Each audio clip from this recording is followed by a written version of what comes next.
Hi, Shannon Waller here, and welcome to the Inside Strategic Coach podcast with Dan Sullivan. Dan, today we're going to talk about how to create a first-class experience.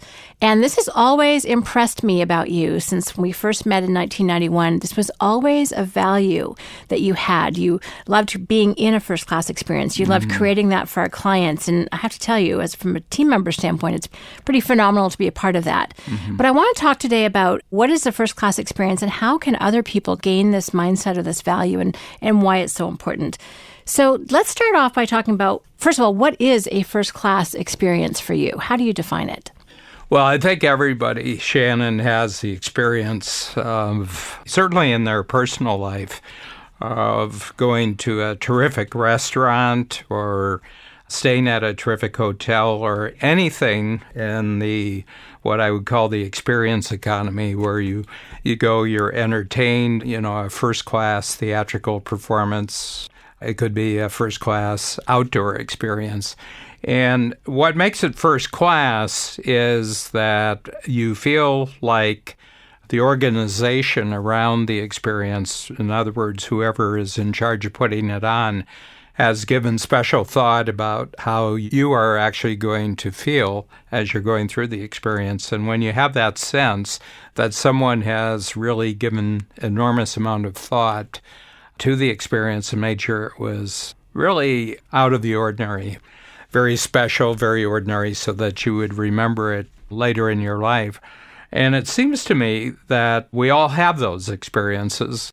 But ever since I was young, and I didn't grow up in those circumstances, so the home that I grew up in, I didn't think there was any real thought to that. And that would be true of any of our relatives. I just didn't notice anything that was really, really special.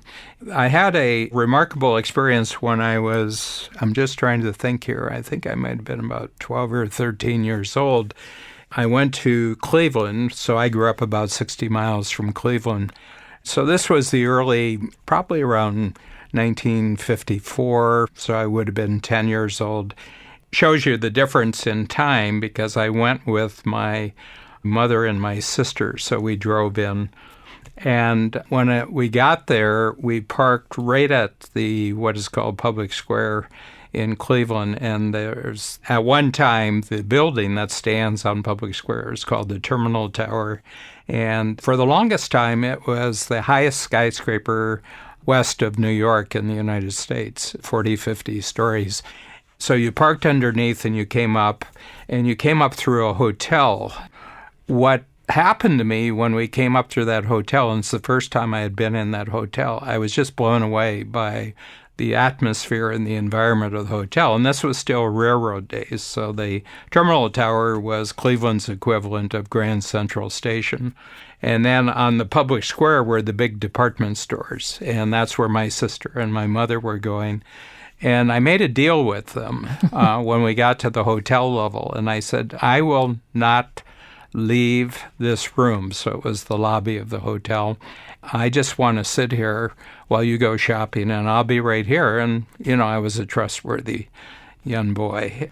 So I had some expense money, and I went and I plopped myself in a chair, and I just watched what went on in this hotel. And it was a grand hotel. I mean, it still exists, not as grand as it was 60 years ago, but it's still quite a hotel right on the Public Square, which has all been fixed up now. The Public Square has gone through a real renovation in Cleveland. And I just sat there for about 2 hours, 3 hours, and I ordered a sandwich and I ordered lunch, and all the staff were in uniform, and, it was very clear to me that this was a wealthier class of customer than I had ever been used to. And I just sat there, and it sort of was like I connected with something that I wanted at the center of my life. It's very funny because I gave a speech in Cleveland about 15 years ago, and Catherine Nermur, who's on our team, she went with me. So we didn't stay at that hotel, but I took her to the hotel, and I actually took her to where I was sitting. It was a different chair, different sofa than 60 years ago, and I told her the story, and she could really see it. She could really pick up why I had connected with this grand hotel. I knew that defines something in the center of my life. So much, much later, when we got to the point where we could start a company, I said, the number one rule is everything we do in Strategic Coach as far as the experience, that starting with our team, the experience they have of working at Strategic Coach, and then the actual experience that our entrepreneurial clients have when they come to the workshops, everything's going to be first class.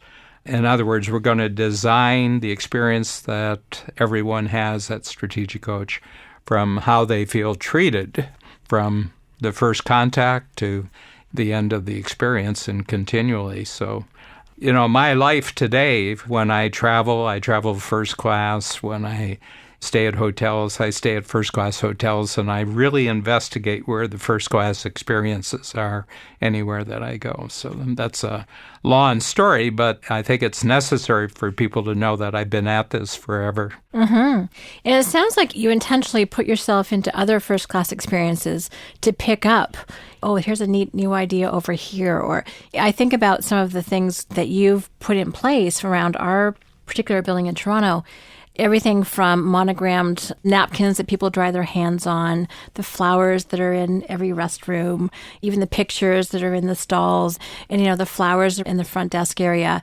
It's designed to be a very warm, welcoming, friendly. It's not super formal, but it really is a first-class experience. You're treated graciously.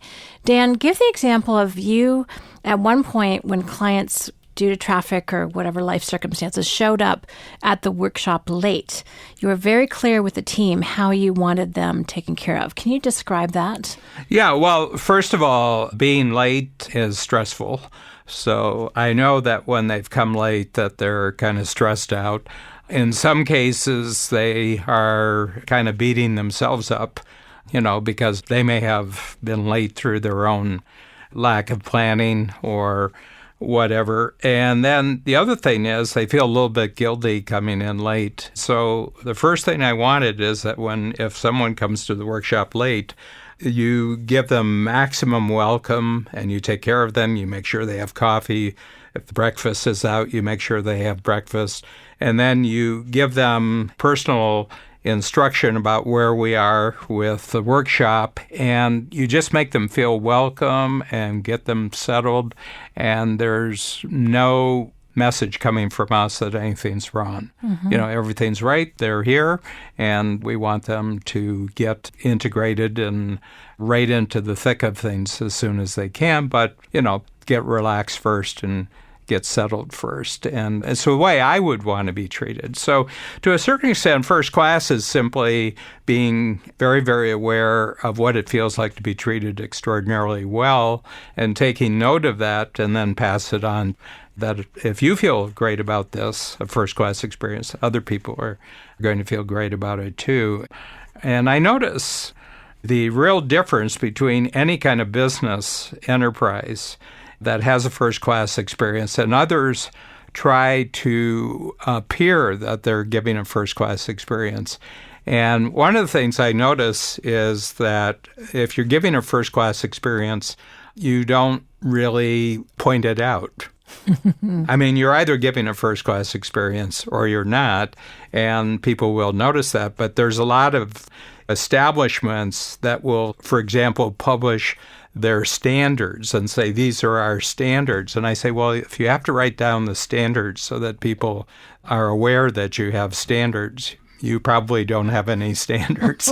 And I can't stand it when you go into a restaurant and, our code of ethics or our standards of hospitality. I mean, you shouldn't have to say that. And I remember one of my role models way back in the 70s and 80s was the Four Seasons Hotel, which is a worldwide luxury brand now. But they started in Toronto, actually. It's a homegrown Toronto chain, and they were one of the first hotels in the world that had the telephone service that when you went to your room and you picked up the phone, they would automatically know who it was. They never said anything about that they had this phone system, but you picked up the phone, they said, yes, Mr. Sullivan, and you were immediately identified. But you could go to any other chain hotel and they say, we have this brand new telephone system and I said, if you have to say it, you're not first class. Mm-hmm. First class is just giving the experience without the commentary. That's brilliant. Yeah. So in terms of entrepreneurial companies, why is it so important to focus on being first class? What's the differentiation for you that you found? You've talked about this a lot with our clientele over the years. Why is this so relevant to entrepreneurs? It's so personal for me. It's where I want to work. To a certain extent, I'm just sharing, with the team at Strategic Coach and also all of our entrepreneurs that this is basically how I like to spend every day. I like to get up and everything is great. Where I live is great. What the environment is, where Babs and I live, Toronto and Chicago. It's a pleasure to get up in the morning and walk around our house. We have, as you know, really great landscaping, and we have a lot of support team members who are in our personal life, housekeepers and groundskeepers and everything else. But these simply reflect the environment that I like to live in. And I would say at the office, I have a cafe instead of an office. In Chicago, there's a bistro instead of an office because I don't really like offices. I like being in a place where people are having snacks, where they're having coffee, where they're conversing.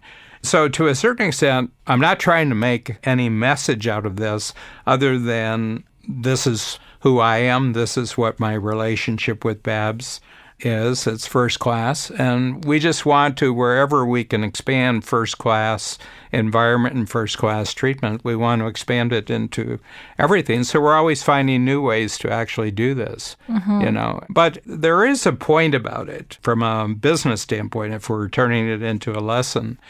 We charge top dollar for Coach compared to the marketplace. We charge top dollar. And I always say to the entrepreneurs, if you want to charge top dollar, don't compare yourself. I never compare a Strategic Coach with any other coaching program. I compare a Strategic Coach with other experiences where entrepreneurs write a check as big as the check that they're writing us. And that would be a top-notch hotel. It would be a top-notch restaurant. It would be anywhere, any kind of store that they go to, any kind of experience they go to. And I said, is the experience that you're having writing our check equal or better than it is when you write this size check to any other business establishment? And I said, that's what our clients are comparing us to. They're not comparing us to other coaching programs. I don't even know how other coaching programs actually operate because I've never seen them as competition. My competition is people's memory of writing a check as big as they write to Strategic Coach, and is the experience that comes with that check equal or better than all the other experiences they've had. Oh, I love that standpoint, Dan. And a couple of other benefits I think I want to point out to that is that you attract first-class people, and that's both in terms of clientele and the team, and you keep first-class people. When people can operate at a really high level and when they can be rewarded for being generous and being gracious and being kind and have that be part of the experience that you're creating for people, it's phenomenal to be part of that. You're not nickel and dimed. The backstage of Strategic Coach is beautiful. We've been making some improvements front and backstage, which is always fun. So it actually, I think, brings out the very best in people. And since we're often talking about differentiation, I think it's another way to differentiate yourself. Yeah. One point you've made in the past is that organizations that you dislike the most is where their backstage is very disconnected from their front stage. Yeah. Do you want to talk a little bit more about that? Yeah. Well, I think that the terms front stage, backstage really brings the aspect of show business or theater into the discussion here. And when I go to a theater to see a great play, I want everything in the theater to match the performance that's actually on stage. So it's clean, everything is kept up, all the staff are first-class staff, and there's just a consistency from top to bottom that the way things are handled backstage are of equal quality to the way that things are being presented front stage. And if I get any sense that that's not true, the front stage experience is ruined. For example, where The front stage people are going through the motions of treating you nicely, but you have a sense that they themselves are not treated nicely backstage. Then I remember going to a famous restaurant which was renowned for its food and renowned for its service, and they offered the possibility of being in the kitchen where the cooks were. I've done that a couple times, but I don't actually like the experience because the head chef, the person who was famous, spent most of the evening shouting at his cooks and shouting at the staff that things weren't good enough. And never once during the 3 hours that we were in the kitchen did he ever come over and welcome us. And it put me off that restaurant for the rest of my life. I never went back to that restaurant. And I said, there's something phony here because he's presenting something and making you want to believe something about his front stage, but the way he treats people backstage, the general environment backstage, including not even welcoming the guests who were sitting. I mean, don't serve dinner in your kitchen if you're not going to make people feel special. So first class is easier to remember because then if it's consistent from front stage to backstage and it's consistent from bottom to top of people's experience, then there's only one thing to concentrate on. Yes. Just making it the best. And you're seeing things from other people's point of view. That's really the key to all entrepreneurial success, is just to see every part of the experience that people have with you from their point of view. It's great because the next question I was going to ask you was how can people take action on this? And I think that's one of the things they can do is literally walk in the front door as though you're a client in your business and experience it from their standpoint. Phone in, and see how the phones are answered. Yeah. See what the email response is. Sign up for your own email system and your own marketing and see how it feels to be on the receiving end. Because I think that's something. And then the other thing you said, Dan, which I thought was really powerful, was to build it backwards. So identify the first class experience you want your clientele to have and then engineer everything from that standpoint. And it's so easy because I know all of us have, I call it cursive knowledge. Here's a Chip and Dan Heath term. But we get so caught up in what we're used to in our day-to-day that we totally forget how other people are experiencing it. Would you add to that? Yeah. One of my favorite role models in relationship to this is Steve Jobs. The mission statement, if that's what they call it for Apple, dating from when Steve Jobs was in control, is that we make beautiful technology that people love using. And it was very, very interesting. I read an article back when Steve Jobs had come back because he was essentially fired at one time from Apple, and then he went out and he brought back a tremendous number of insights and ideas that took Apple to being one of the most valuable companies in the world. But one of the things they described that when they designed a new product, they actually started with the box that the product was going to come in. And he spent a lot of time, and, his team would say, well, we don't even know what the product is. And he says, let's start with the customer going home and actually opening the box. Then he worked backwards from the box back to the actual product, and he defined each step of the process and what the experience of the client was. And I remember when I bought my first iPod, the iPod, you had it for a couple of years, and then it was supplanted by another iPod, and then eventually it was completely replaced by the iPhone. But for the longest time, I had my original iPod box because it was such a beautiful box, and I would throw clothing away. I would go through and throw 80% of what I had at the time that I purchased the iPod, but I just can't throw this out. It's such a beautiful box. And to me, that's first class, that his thoughtfulness. There was a statement that when he designed the original iPod, he says, now let's see what it looks like on the inside. And his chief designer and engineer said, well, they can't see the inside. It's sealed shut. And he says, yeah, but we'll know what's on the inside. And so let's make the inside as beautiful as the outside. And that shows the consciousness of backstage, front stage consistency. And it's simple. I mean, if you just adopt the principle of design things the way that you want people to experience them, then you'll have first class in every part of your experience, especially if for some reason your clients do come backstage, they have the same sense of first class when they come backstage as they do in the front stage experience that's designed for them. That's perfect, Dan. Thank you so much. And it's fun for me to kind of dive a little bit more deeply into the whole first class experience. And I'm laughing because I literally got 2-3 weeks ago some brand new Apple products, which I'm using daily, and the boxes are still on my kitchen counter. Yeah. I cannot bring myself to throw them away. So that's totally true. And again, the consciousness of when experience is designed for my enjoyment, and it just goes through every single step. We want more of that, and we're willing to pay more for that, and we want to engage more with those types of organizations. So I think first class is both something to aspire to, but also very practical in terms of a business sense. Thank you. Yes. Thank you.